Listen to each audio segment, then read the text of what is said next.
Well, good morning, good afternoon, good evening. Welcome wherever you are in the world tuning in to episode 10 of A Voice from the Ever Change. Now, if you are following along in the book, I'm skipping ahead a bit tonight. I'm going to read the first poem and commentary from the Gratitude chapter, which is the second chapter in the book.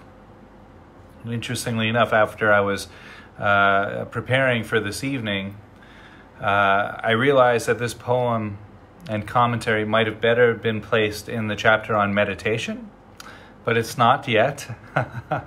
So I might fix that, and in the next edition of A Voice from the Ever Change, I might move this poem to the meditation chapter. So this is really a poem about meditation. It's kind of written as a guide, so you can use this poem and particularly the commentary as an extension of the guided meditation, if you will. So allowing that to bring you into a deeper state of meditation, or you can just listen with an open heart, with an open mind to the words of the commentary.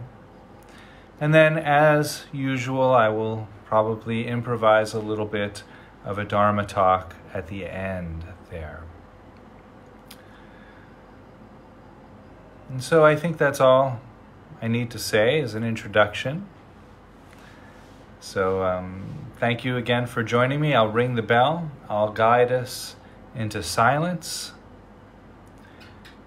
And then in the silence of the meditation that we cultivate, I will offer the poem and the commentary. Again, allowing the words of the poem and commentary to guide your awareness wherever it may want to go.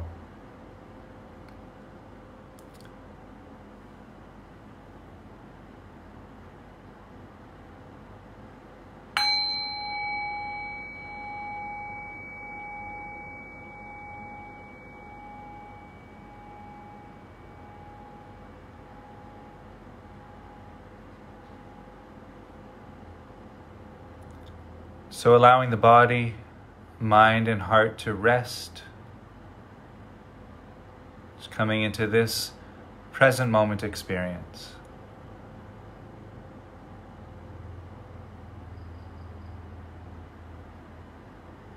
Noticing the breath as it enters and leaves the nose. There might be a cool or a dry sensation there at the nose, perhaps. Noticing the temperature might be slightly different in one nostril over the other, or you might be breathing in more air through one nostril over the other.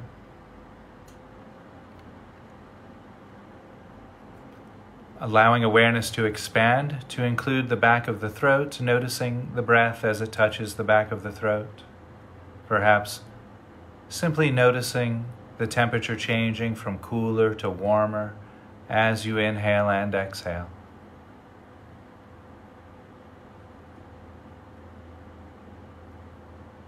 And allowing awareness to expand again to include the rib cage expanding and contracting with each breath. There might be sensations of clothing moving to adjust with the rising and falling of the body. Noticing the abdomen rising and falling with each breath.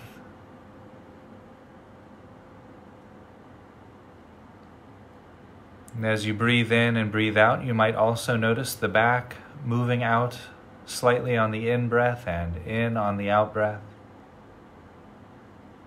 Noticing the shoulders rising and falling with each breath.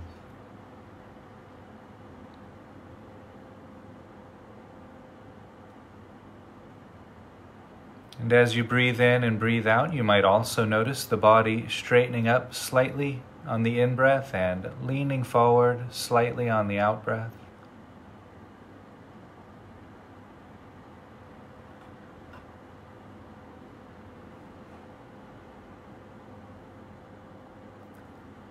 And while resting in the experience of breathing, sensations arising from the nose to the abdomen to the nose. Allow awareness to expand to include the sensations of clothing, resting against the shoulders. You might notice the arms resting against the body, the hands resting against the body or touching each other.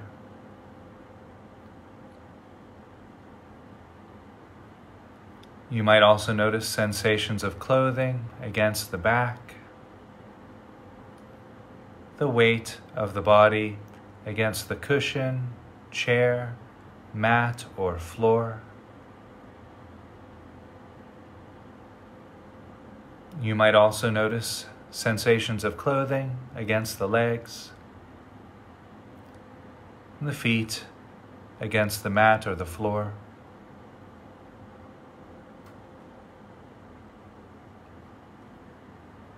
And while maintaining awareness on all of that, bringing attention to the top of the head, noticing any sensations arising from the crown of the head.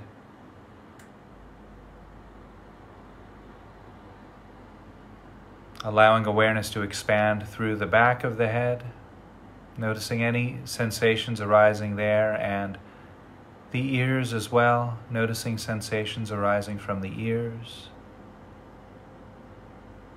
Allowing awareness to expand through the back of the neck and the sides of the neck.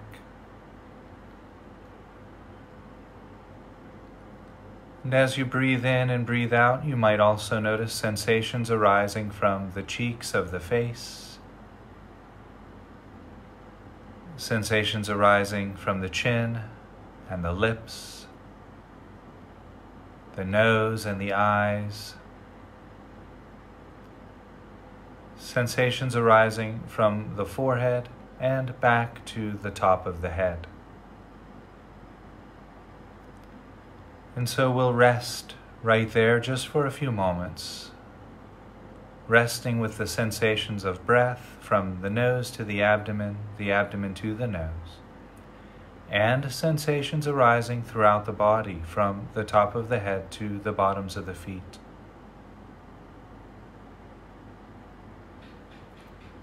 Remember, sensations of breath and body are always present moment experiences, so allowing the breath and or the body to ground your awareness in the here and now, and just rest.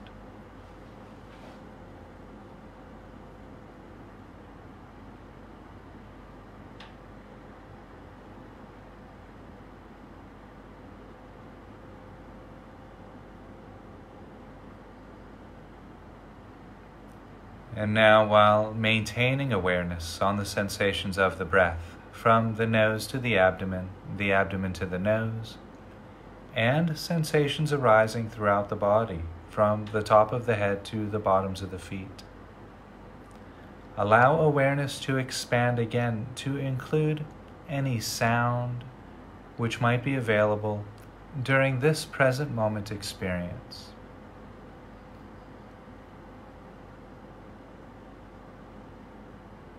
You don't need to focus on any one particular sound, but allow yourself to rest and experience the entire field of sounds, noticing all of the sounds all at the same time, as if you were listening to the universe orchestrate the perfect soundtrack of this present moment experience.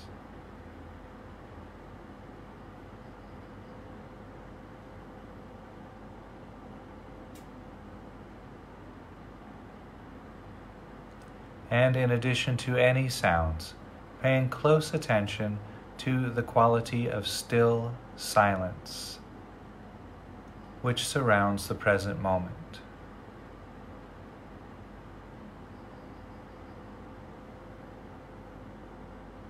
When you rest and listen to the silent space in this way, you might notice how that silence seems to permeate all of experience.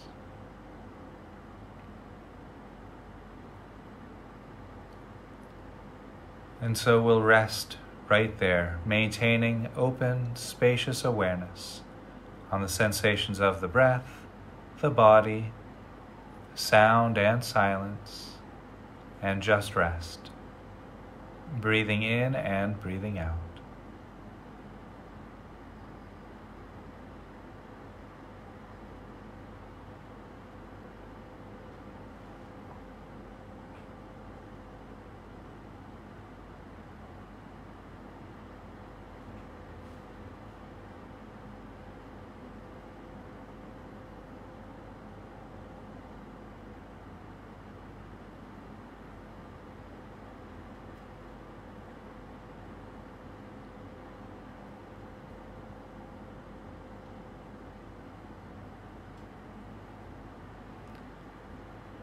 The poem.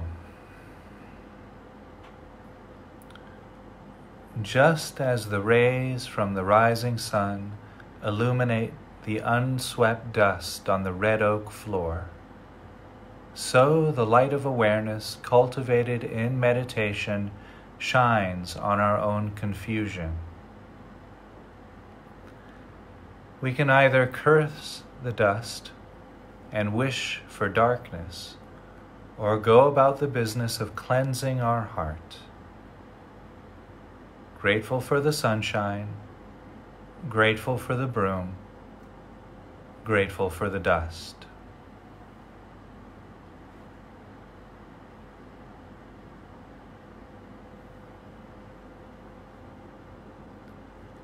The commentary. Breathing in, I feel the breath, the cool air entering my nostrils, only to return out through the nostrils slightly warmer. The dry sensation as the air grazes over the back of my throat.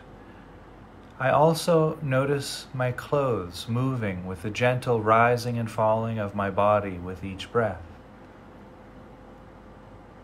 The mind becomes distracted by a thought about a meal which I might have a few hours from now, and I calmly bring my mind back to the present moment, recognizing that I feel more luxurious and at ease to be in the expansive present moment rather than collapse down on a thought. I rest back with the breath and body. Fairly soon, I find myself floating away on the wings of a fantasy, off to a faraway destination in a vacation of the future. Again, I recognize the distraction and return to this spacious, open, present moment. Again and again, this cycle of distraction, recognition, return, and rest occurs throughout the meditation practice, and each time I return to the present moment experience of my awareness and my attention. Each time I go through that cycle, my awareness and attention grows incrementally stronger. The light of awareness begins to radiate just a little bit brighter.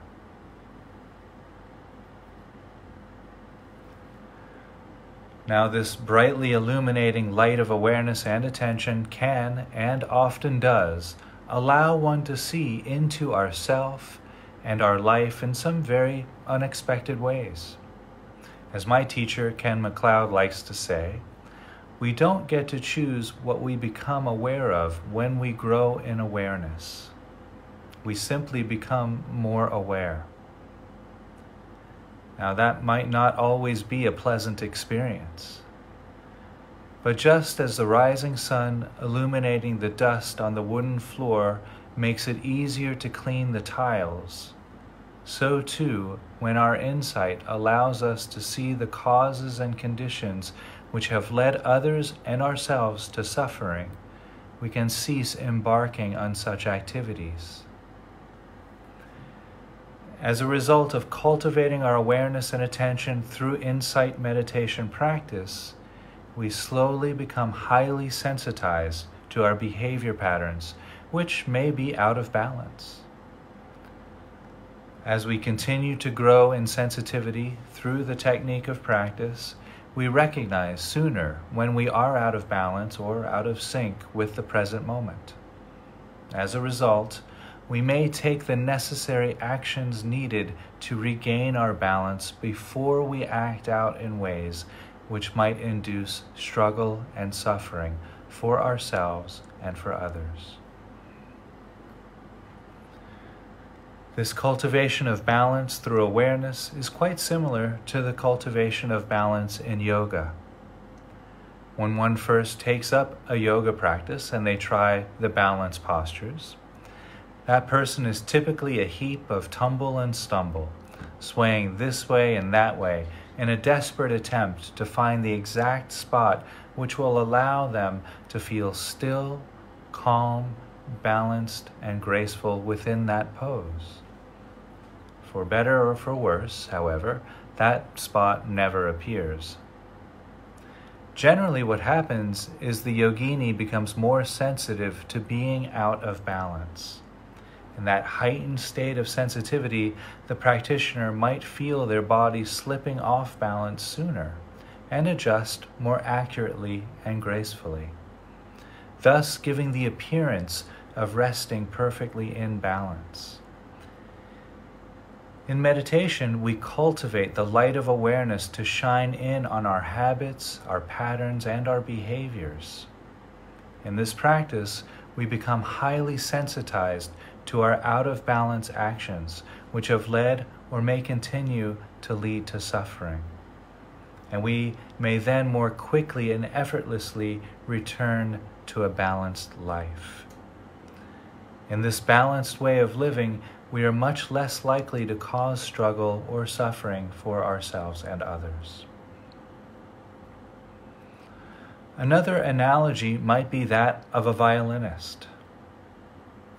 When a violinist is first learning the instrument, it is quite satisfying that a note may be sounded just by running the hair of the bow against the strings. The teacher may then instruct the violinist how to play a scale. Wow! This is amazing. Not only one note, but 8 notes in a succession which makes sense to the human ear. How wonderful. So, the future concert master returns home to practice the scale, and all is well for the first week or so. But after hours and hours of practicing the scale, a certain capacity begins to accrue, much like the capacity cultivated as a result of the distraction return pattern in meditation. Soon the scale doesn't sound quite so amazing. That's weird. But it is not because our budding maestro is getting worse on their chosen instrument. Actually, it's quite the contrary. They sound worse to their ears because they are getting better.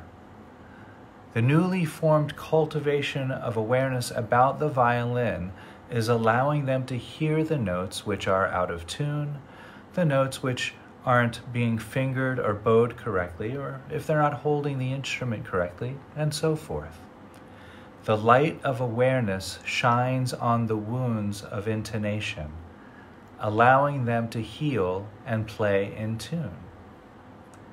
Now, with the example of the violinist, if that future concert mistress quits then, they will never be able to play in tune. If the yogini loses interest in yoga after a few stumbles out of a balance posture, they will never advance beyond the most basic yogic practices. And if we stop practicing meditation after a few distracting thoughts, we will continue through our life asleep, allowing our unconscious habitual reactivity to shade and color our life with every step, and never tasting the freedom which lie just beyond our capacity in attention.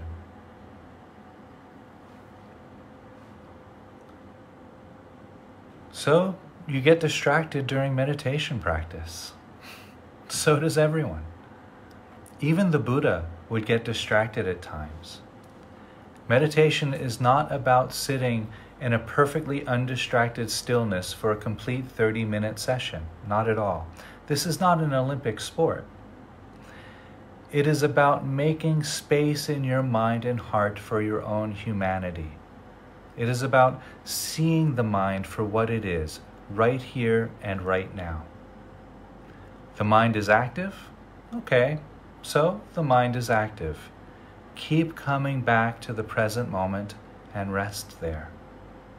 Allow the distraction return process of meditation to help you grow stronger in awareness and attention. Become comfortable and patient with your own mind. Here we are learning to trust our ability to rest in the process with the non-judging, equanimous mind. So your mind is hazy? Okay, so the mind is hazy. Just rest with the hazy mind. Now, you might like to do a few energizing techniques of clearing the hazy mind so that you may come back to rest in the present moment, fresh and clear. That's fine, that's normal. And if you'd like some instruction on energizing the hazy mind, message me and I'll send you some tips on that. But for now, I'll return back to the commentary. So allow this process to cultivate, develop, and deepen your sense of compassion, both for yourself and others, recognizing that this path of insight and liberation is not easy. Here we can begin to have compassion for our teachers and our fellow practitioners. Just think how arrogant we might be, or our teachers for that matter, if the meditation practice was always easy and challenge-free. Ugh. No, thank you. We have all had tough days and easy days in meditation, and in fact, that is a natural part of the growing process of any endeavor. Whether it is in meditation or learning a language, yoga or violin, or any discipline, every growth requires some component of failure. In this recognition, we begin to see that the concept of failure itself is actually quite laughable. Each failure becomes an opportunity, each obstacle a step up the growth ladder. Just keep coming back to the practice, and fairly soon you will be balancing on the yoga mat of life, playing the instrument of flesh, bone, and blood in tune with the key of the present moment, and navigating the struggles inherent in our experience in a way which allows a type of freedom, of resting, of release from suffering.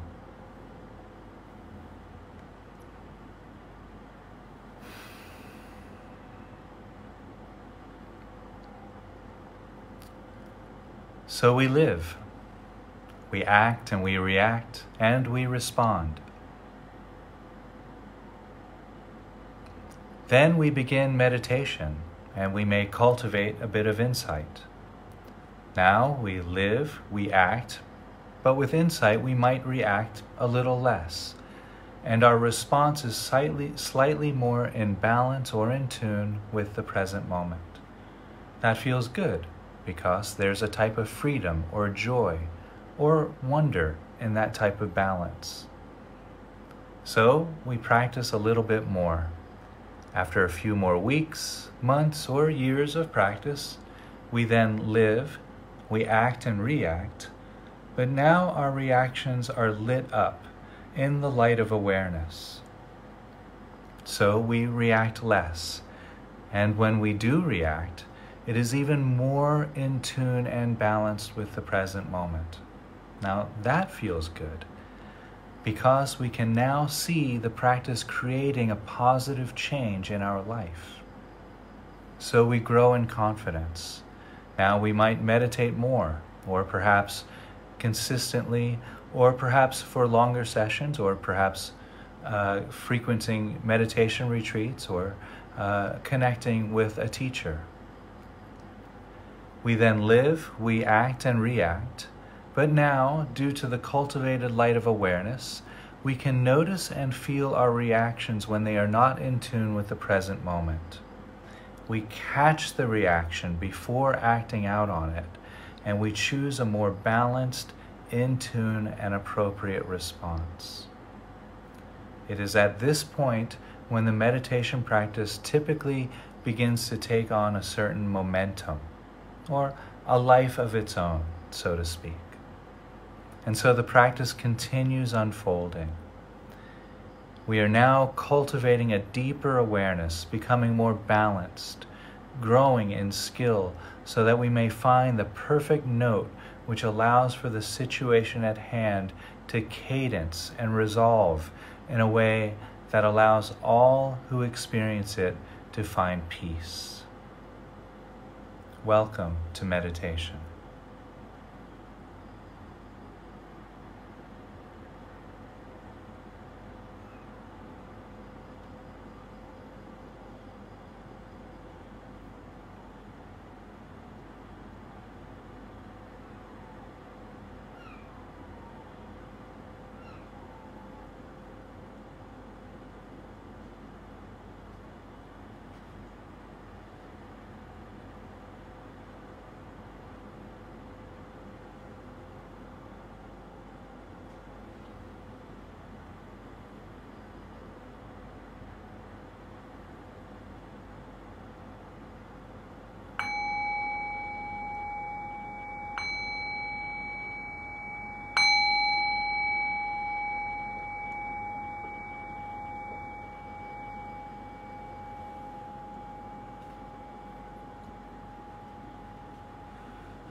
So I hope you all found this meditation practice of benefit and enjoyed the poem and the commentary. Hopefully that was inspiring to those of you who don't have a meditation practice to begin cultivating one. Particularly in this particular world climate, I have found great relief in the practice of meditation. If you already have a meditation practice, hopefully this put a new angle on it or just inspired you to reach a little bit deeper. And so, as a way of wrapping up, I think I'll tell a story, and this is a true story from my own life. And I think I can weave it into a Dharma talk. I think there's some wisdom here, although I've not told the story in this way yet. So we'll see how it unfolds. So not that long ago, actually a few months ago, I guess it was back in October. It would have been October last year. I was on the Celebrity Millennium cruise ship, giving talks on Buddhism and teaching mindfulness. And I had moved cabins. I was in one cabin, and then 2 weeks later they moved me to a different cabin. And I got settled in and I unpacked and everything, and all of a sudden I started to hear this really high-pitched sound, this ringing sound. What is that? Where is that coming from? I thought, maybe it's some light thing, because I know I used to be a musician, and sometimes the stage lights would get a loose wire, and they would start hissing or whistling like this. And so I thought, well, it must be the light. So I turned off the lights, and it's still there. Oh, it's not the lights. So I turned the lights back on. And I started looking around the room. I looked under the bed. I couldn't find anything. I looked behind the desk, the dresser. Nothing seemed out of place. Everything was all neat and tidy. I just unpacked. So I went behind the lights. I took the tile off the ceiling, and I took the ceiling apart, and I was looking at behind where the light tile is. I couldn't find where this whistling was coming from. I must have spent hours tearing the whole room apart, trying to find this whistle. Finally, I went into the bathroom and I closed the door and I turned off the lights. And it's still there. And so I covered my ears. It's like, it's still there. It's in my ear. I somehow developed tinnitus. And so it struck me that that's the human condition, right? Whenever we're uncomfortable with something, we look around our environment. What can I change? What can I shift? What can I move? What can I buy? That's a big one. What can I buy to ease this discomfort. Any capitalist society knows that. Any advertising agent knows that, and they capitalize on that. Anytime somebody's uncomfortable, they're going to want to buy something. How can we make this product look like something that can ease that discomfort?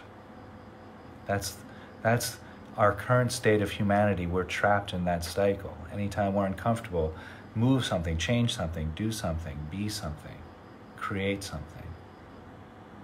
But the discomfort is always here, whether it's really literally here, or it's something that's arising in our environment, like a particular virus, or a particular politician who says things that we feel to be not true or inaccurate or off color, or we watch the news broadcast, which is filled with suffering. Discomfort arises, but that discomfort that's on us. That's arising in our own body, in our own mind, in our own heart. And then we reach for the next thing. What can we get to alleviate that? Where is the whistling coming from? Where is the discomfort coming from?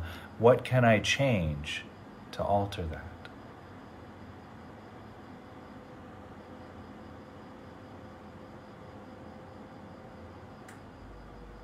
And so the real power of mindfulness meditation is that it does alter that.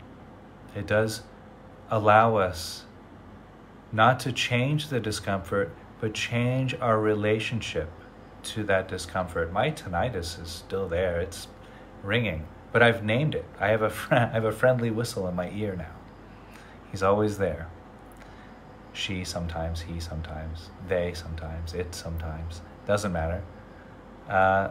Cool. I'm happy with my little friend tinnitus. But it is really, really a result of quite a number of years of meditation practice to settle into that type of thing, to recognize that there's no enemy. Now, what if somebody transgressed against us, right? What if somebody really hurt me, punched me in the jaw, for example? Isn't that an enemy? No, that's not an enemy. But because they transgressed against me, that makes them a really good susceptible hook for my projection. But at the end of the day, it's still my own discomfort projected outward that I'm struggling against.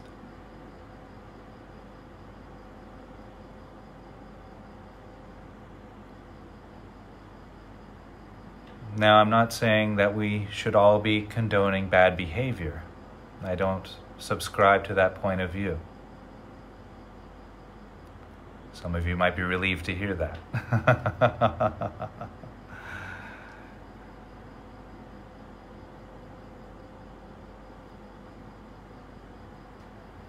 We should never condone bad behavior or use meditation to let people get away with transgressions against us, saying, oh, I'm a meditator, I shouldn't act this way, I shouldn't get angry.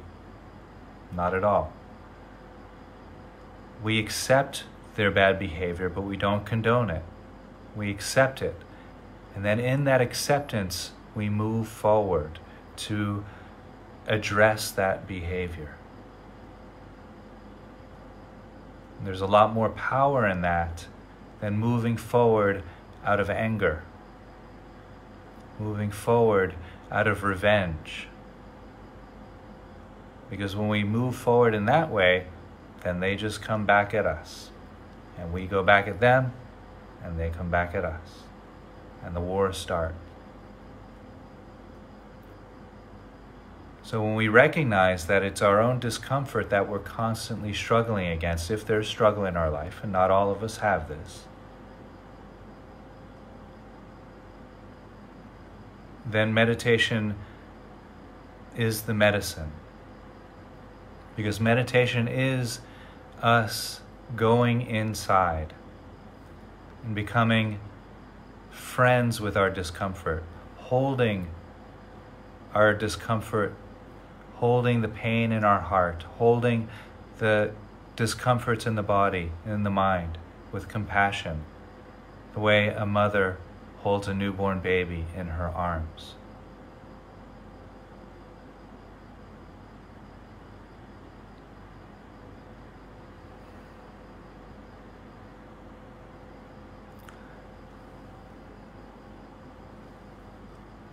And so I think that's all I want to say this evening, or this morning if you're tuning in the East Coast of America, this afternoon in Europe, or late night in Australia or New Zealand. Again, welcome everyone. If you have any questions or comments, do send them over through Messenger. I'm doing a Q&A on Sunday, same time. And I will be back tomorrow. Not sure yet what I'm going to do tomorrow. I might do another read or poem, or I might guide a more traditional meditation. That's what I did last Saturday. So I might create sort of a weekend program, if you will. So tune in and find out more about that. And again, please, everyone, I say this with the deepest loving kindness, stay safe, stay healthy, stay home as much as you can.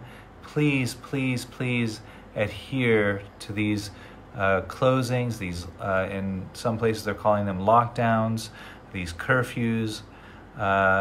Social distancing is paramount. Wear your masks if you have them, or cover your face. Listen to the scientists. Don't listen to the politicians. They have other motives. Listen to the scientists. Listen to the doctors.